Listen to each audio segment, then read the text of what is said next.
आप देख रहे हैं पब्लिक टाइम्स। चलिए जानते हैं देवरिया की खास खबर हिमा के साथ। प्रधानाचार्य राजकीय औद्योगिक प्रशिक्षण संस्थान देवरिया शोभनाथ ने बताया है कि company Suzuki motor Gujarat private limited द्वारा राजकीय औद्योगिक प्रशिक्षण संस्थान देवरिया में 21 सितंबर को प्लेसमेंट किया जाएगा। तकनीकी योग्यता fitter, machinist, mechanic motor vehicle, diesel mechanic, painter general, welder, electrician mechanic, wireman, seat metal निर्धारित हैं। आईटीआई उत्तीर्ण वर्ष 2017 से 2024 तक अभ्यर्थी इस तकनीकी योग्यता में प्लेसमेंट में सम्मिलित हो सकेंगे। अभ्यर्थी का आयु 18 से 24 तक चाहिए। अभ्यर्थी को समस्त शैक्षिक अंक पत्र और प्रमाण पत्रों की मूल प्रति, छाया प्रति, बायोडाटा, आधार कार्ड, पैन कार्ड और 4 फोटो लाना अनिवार्य है। प्लेसमेंट में जनपद देवरिया के पुरुष वर्ग ही प्रतिभाग करेंगे। इकौना क्षेत्र के एक गांव में दुकान पर बैठी किशोरी से छेड़खानी करने के बाद विरोध में हुए मारपीट की घटना में पुलिस ने आरोपी ईश्वरपुरा गांव के परवेज और सुभान अली समेत 22 लोगों पर छेड़खानी और दलित उत्पीड़न का केस दर्ज किया है। यह घटना 16 सितंबर के शाम की है। पचलड़ी से पलियां बांध पर एक गांव की रहने वाली महिला ने किराने की दुकान खोल रखी है। उसने पुलिस को दिए तहरीर में बताया है कि 16 सितंबर की शाम को उसकी किशोरी बेटी दुकान पर बैठी थी। इसी दौरान 4 पहिया वाहन से 2 युवक पहुंचे और सामान खरीदने के बहाने उसकी बेटी से अश्लील हरकत करने लगे। बेटी के शोर मचाने पर माँ बाप जुट गए और दोनों युवक को मारने के लिए दौड़ा लिया। आरोपी दोनों युवक कुछ देर बाद 20 लोगों के साथ पहुंचे और मारपीट करने लगे। उन्होंने जाति सूचक शब्दों का प्रयोग करते हुए किशोरी की मां और पिता की पिटाई भी कर दी। फिलहाल इन लोगों पर छेड़खानी और दलित उत्पीड़न का केस दर्ज किया गया है। गौरी बाजार क्षेत्र के बेलवा माफी गांव में नशे में धुत एक अधेड़ ने सुबह एक नीम के पेड़ से फंदा लगाकर अपनी जान दे दी। मृतक के पुत्र की सूचना पर मौके पर पहुंची पुलिस ने शव को पोस्टमार्टम के लिए भेज दिया है और आगे की कार्रवाई की जा रही है। रामपुर कारखाना में स्प्रे मारकर रुपए लूटने की घटना पूरी तरह से फर्जी निकली है। महिला ने बैंक से 16,000 रुपए निकाले और उधारी में ही 14,500 रुपए बांट दिए। रामपुर कारखाना पुलिस छानबीन के बाद मामला उजागर होने के बाद से महिला भूमिगत हो गई है।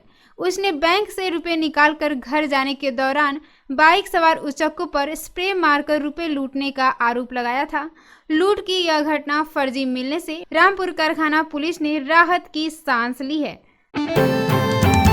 भागलपुर में नेपाल से पानी छोड़ने की वजह से सरयू नदी हफ्ते से उफान पर थी, लेकिन बृहस्पतिवार से नदी का जलस्तर घटने लगा है। नदी के जलस्तर में शाम 4 बजे 7 सेंटीमीटर की कमी दर्ज की गई है।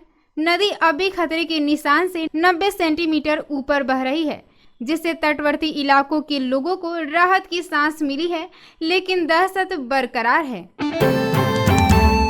तरकुलवा के एक गांव में देर रात को प्रेमिका को मोबाइल फोन देने गए प्रेमी और उसके दोस्त को ग्रामीणों ने पकड़ लिया। लोगों ने दोनों की जमकर धुनाई करके पुलिस को सौंप दिया। पुलिस दोनों को हिरासत में लेकर पूछताछ की जा रही है। आपको बता दें कि तरकुलवा थाना क्षेत्र के एक गांव की रहने वाली युवती का काफी दिनों से बगल के एक गांव के युवक से प्रेम प्रसंग चल रहा था। प्रेमिका के पास मोबाइल नहीं था, जिससे प्रेमी को उससे बात करने में दिक्कत होती थी।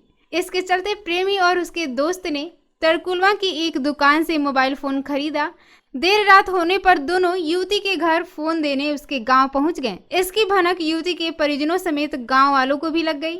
इसके बाद लोगों ने दोनों को पकड़कर जमकर धुनाई करनी शुरू कर दी। किसी ने इसकी सूचना तरकुलवा थाने में दे दी। थाना प्रभारी मृत्युंजय राय ने बताया है कि दोनों युवकों को हिरासत में लेकर पूछताछ की जा रही है।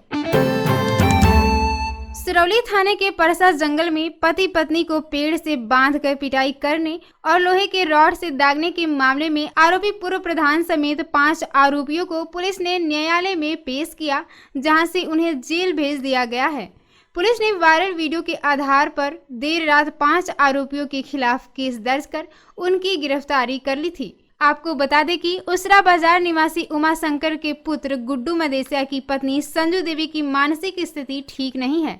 उसका गोरखपुर से इलाज चल रहा है। 13 सितंबर की रात में वह घर से अचानक निकल गई और भटकते हुए परसा जंगल में पहुंच गई। देर रात में अनजान महिला को देखकर ग्रामीणों ने पकड़कर उसकी पिटाई करना शुरू कर दी। पड़ोसी गांव के होने की जानकारी पर अगले दिन सुबह परिजनों को सौंप दिया गया। फिर शाम को परसा जंगल का पूर्व प्रधान कमलेश यादव अपने 2 साथियों के साथ उसरा बाजार पहुंचकर महिला संजू देवी समेत उनके पति गुड्डू को अपने गांव ले आया और दोनों को पेड़ में बांधकर पीटा और लोहे की रॉड से कई जगहों पर दाग भी दिया। परिजनों को जानकारी हुई तो अपने गांव के प्रधान से संपर्क कर पति व पत्नी को आजाद कराकर घर लाए। देवरिया कोतवाली क्षेत्र के एक निजी विद्यालय के प्रधानाध्यापक को 3 दिन पहले गुजरात पुलिस उठा ले गई है। युवती के अपने प्रेमी के साथ चले जाने के बाद युवती के परिजनों ने युवक के खिलाफ केस दर्ज कराने के लिए विद्यालय से युवती के नाबालिग होने का फर्जी टीसी बनवाया था, जबकि गुजरात पुलिस की जांच में युवती बालिग पाई गई थी।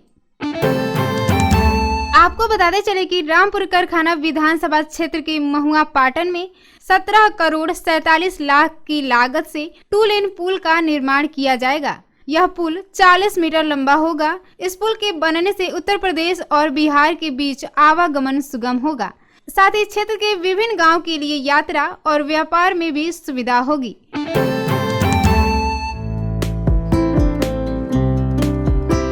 तो ये थी आज की देवरिया की खास खबर। नमस्कार।